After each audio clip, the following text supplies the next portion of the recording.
लोगों के अंदर एक भ्रम ये जरूर है कि जो पिछले साल कोरोना आया था और इस साल के कोरोना में, तो वो लोग जो इस 5G को जिम्मेदार ठहरा रहे हैं, तो उनके इस जिम्मेदार ठहराने में एक ही ठोस लॉजिक उनका है कि इस बार जो डेथ रेट है वो ज्यादा बढ़ा है, कोरोना इस बार ज्यादा खतरनाक है।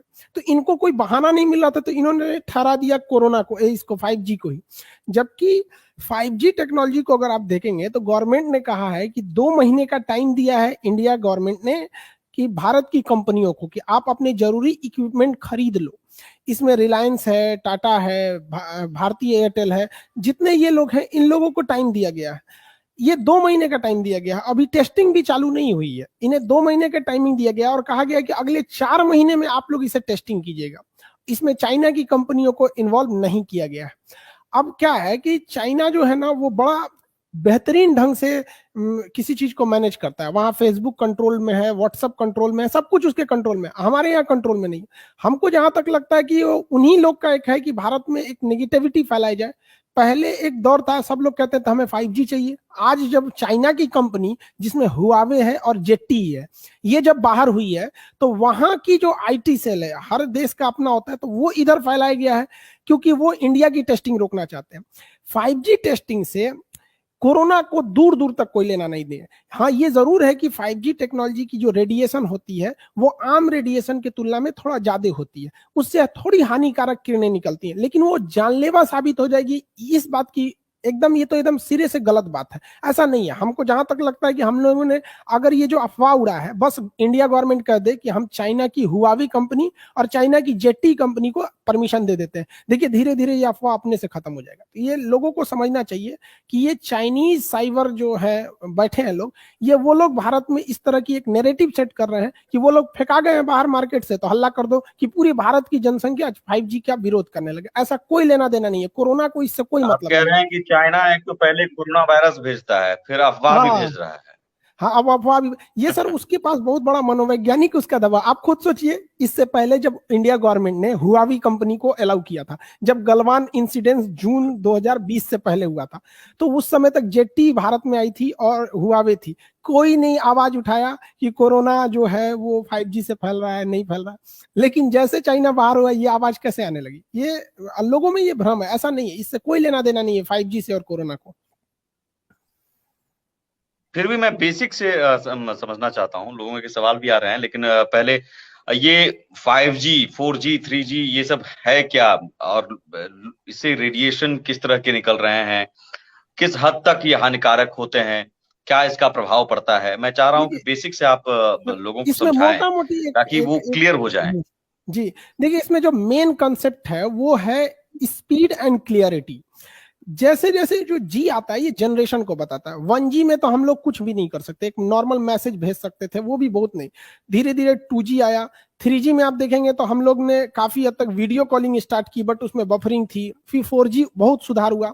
5G दो चीज बेसिक देगा आपको, हाई स्पीड डाटा देगा और एक क्लियरिटी देगा, जिससे आपको बहुत ज्यादा फायदा होगा। इसमें टेलीमेडिसिन में होगा, दूर से डॉक्टर आपका ऑपरेशन कर सकता है, किसी को गाइड कर सकता है, क्योंकि उसे इतना क्लियर चीजें दिखाई देंगी और to the point real time दिखाएगी। डाटा को ट्रांसमिट और रिसीव होने में इतना कम टाइम लगेगा कि पेशेंट में क्या हो रहा है क्या नहीं, ये 5G से पॉसिबल है।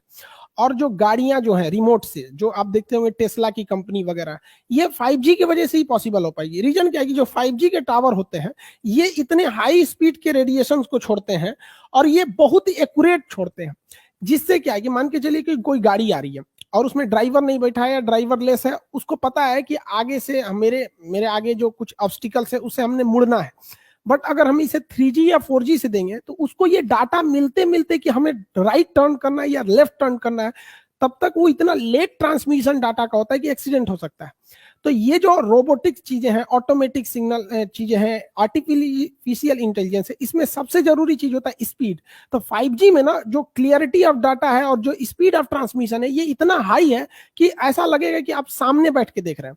अभी भी 4G में अगर हम लोग किसी को वीडियो कॉल बात करते हैं तो थोड़ा बहुत लग जाता है, हल्का सा 1 आध सेकंड का लैग आता है, हल्का सा लैग आता है, पता नहीं चलता है। बट 5G में ऐसा कुछ नहीं होगा। इसकी रेडिएशन बहुत तेज होते हैं, बट इसमें एक अच्छाई है कि ये रेडिएशन जो मतलब स्पीड ज्यादा देता है, क्लियरिटी ज्यादा देता है। इसकी खराबी क्या है कि इसके टावर जो है ये काफी करीब करीब लगाने होते हैं, इसके टावर को आप दूर तक नहीं भेज सकते। इसकी क्लियरिटी अच्छी है बट रेंज कम होता है इसका, इस वजह से इसके टावर ज्यादा लगाने होते हैं। तो लोग कहते हैं कि इसमें खतरा है, थोड़ा रेडिएशन ज्यादा है, बट जानलेवा जिस तरह कोरोना है वो खतरा नहीं है इससे।